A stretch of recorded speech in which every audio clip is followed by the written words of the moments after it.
Assalamualaikum everyone. My name is Izon Hakim bin Abdul Tahar and I'm here to present my research on a comparison of DDoS attack detection using DNN and CNN. This research is supervised by Dr. Cik Feresa binti Muhammad Fauzi, and today I will be taking you through the objective, methodology and finding of my study. First of all, DDoS attacks are designed to overwhelm a system by flooding it with too much traffic, causing disruption. This attack typically target a web server, application, or networks, resulting in downtime and making the service unavailable to users. So the problem statement, number one, traditional methods struggle with the new patterns, causing a false positive. Number two, machine learning face false alarm in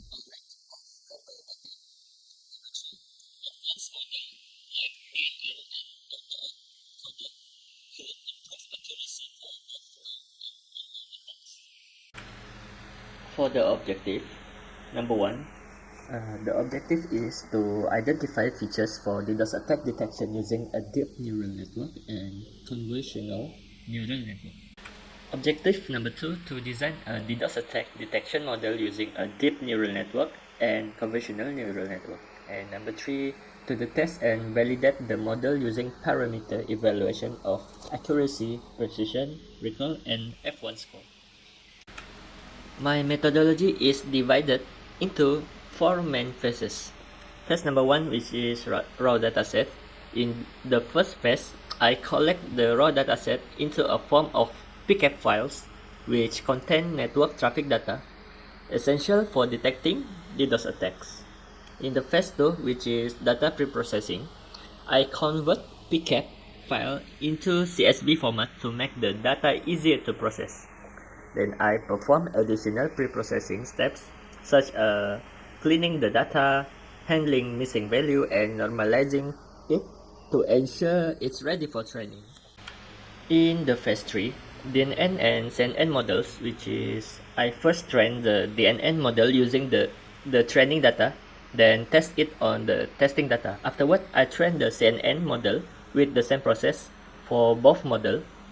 I set a parameter like the number of epochs and evaluate their performance using the test data.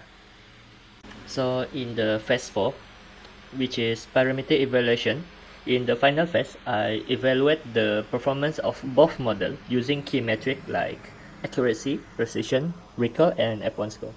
This phase allows me to compare the result from both models and determine which is one perform better in detecting DDoS attacks. So for experiment setup, the dataset I am using is the CIC DDoS 2019 dataset, created by the Canadian Institute for Cybersecurity. It contains a real-world network traffic data with labels indicating whether the traffic is part of the DDoS attack or normal traffic. The purpose of this dataset is to train and test machine learning models, helping them effectively identify DDoS attack in network traffic. So for the dataset which I downloaded from the Canadian Institute for Cybersecurity, the dataset is in PCAP format, and after extracting the zip file, it contains over 800 PCAP files. These PCAP files contain network traffic data, including important details like packet size, flow duration, protocol type, source and destination IP address, and timestamps. However, it's important to note that these files are not labeled yet, meaning they not indicate whether the traffic is part of a DDoS attack or normal traffic. This dataset provides available real data for training and testing machine learning models, but further preprocessing is required to label and prepare it for model training. So this is the example after extracting the zip file. So this is data preprocessing phase. Number one, which is data conversion. I use the CIC Flowmeter tool to convert a PCAP files into a CSV format, extracting the key features like flow duration, flow packets, and flow bytes. This is done by running a batch file in cfm.bat, and the CSV files are saved in a designated folder. After conversion, which is data filtering, a Python script filter the CSV data for specific DDoS attack types. For example, DDoS DNS SYN, The filter data is saved in separate CSV files for each attack type, making it organized and ready for training. So this is the result of the data filtering. The process is data is saved in output folder. For example, in these two folder in the figure, it is saved in its own CSV file for easier for analysis. After the initial pre-processing, I continue with data pre-processing in Kaggle kernel, a cloud-based platform that offers free GPU resource for deep learning tasks. The dataset is stored in the input directory of the Kaggle environment, ensuring easy access during the experiment. The figure shows the folder structure of the CSC DDoS 2019 dataset in Kaggle kernel, highlighting its organized layout for easy file location. So this is my Kaggle kernel. So this is the dataset after I upload in Kaggle after I do data filtering. So this is my coding, and in this part, if I'm importing importer libraries that I will use throughout the code. So for example, pandas and NumPy for handling and processing data, scikit-learn for tasks like scaling data, splitting it into training and tests, and measuring performance, and TensorFlow Keras for building and training the deep learning model, and matplot library for plotting graph to visualize results, and hash library and OS for file handling if needed. So this library will help me pre-process the data, build model, and evaluate the performance.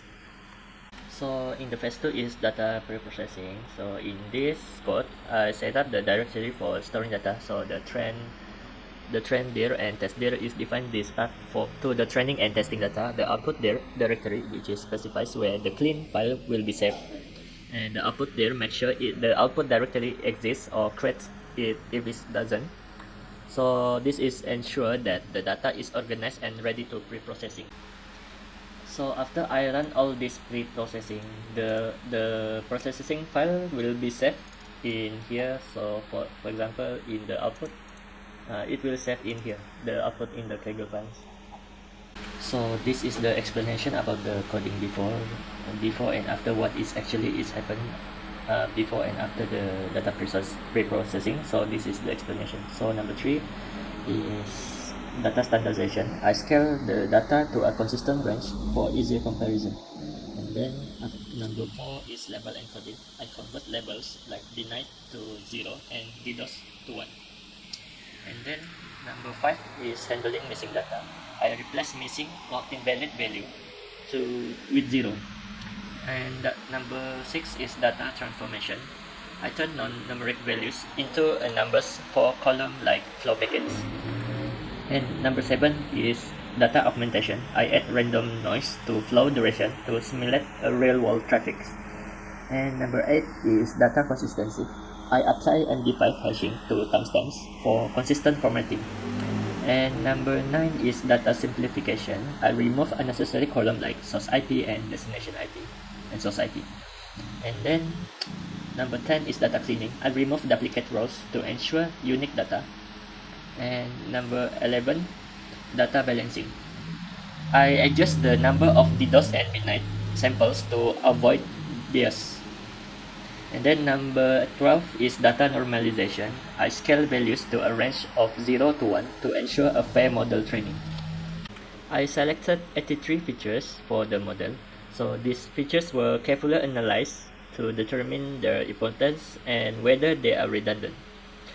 Based on this analysis, I keep the features that improve the model ability to detect DDoS attacks and remove those that didn't contribute. So for the phase 3, which is DNN and CNN model, so I used to deep learning algorithm to detect DDoS attacks, which is deep neural network DNN and convolutional neural network CNN.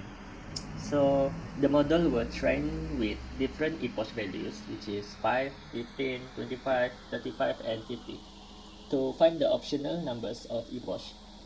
The goal was to improve the performance. So the model were evaluated based on accuracy, precision, recall, and F1 score to measure the effectiveness in detecting DDoS attacks. So as you can see here, I'm doing until epoch 50 for the DNN and then epoch 50 for the CNN. So in phase 4 is parameter evaluation. So in parameter evaluation is actually the result of the research. So for the accuracy comparison, we can see in here DNN gaining 95%, and the CNN is 99%, which is the CNN achieve higher the accuracy of the parameter evaluation. And then number 2 is the precision. So as we can see here, DNN gaining 92% and CNN also 99%, which is CNN is better in precision score. Number 3 is recall. DNN and CNN gaining almost the same results, but CNN still remain the highest score of recall. And then number 4 is F1 score, which is DNN gaining 95% and CNN gaining 99%, which is CNN also the highest. So this is the table based on my experiment. So I try for 5 epoch 5, 15, 25, 35 and 50 for both model DNN and CNN. So based on my observation, the DNN model performed well up to 25 epoch. After the 25 epoch, the accuracy start to decrease. So we can see in accuracy from 99 to the 95.